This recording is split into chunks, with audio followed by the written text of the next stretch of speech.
daha çok pis gemileri yakarım. Ya abinin amına koyarım seni.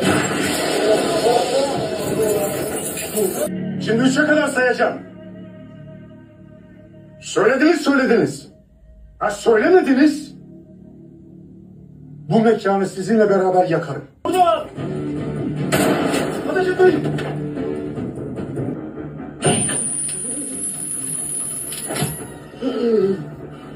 Konuş lan konuş! Ben mutlu olmak istiyorum baba. Gel! Mutlu olmak neymiş lan? Sen nereden duydun bunu mutlu olmak? Baba. Nereden duydun? Mutlu olmayı nereden duydun? Bırak!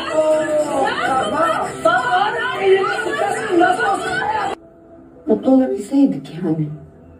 Özgür olabilseydik.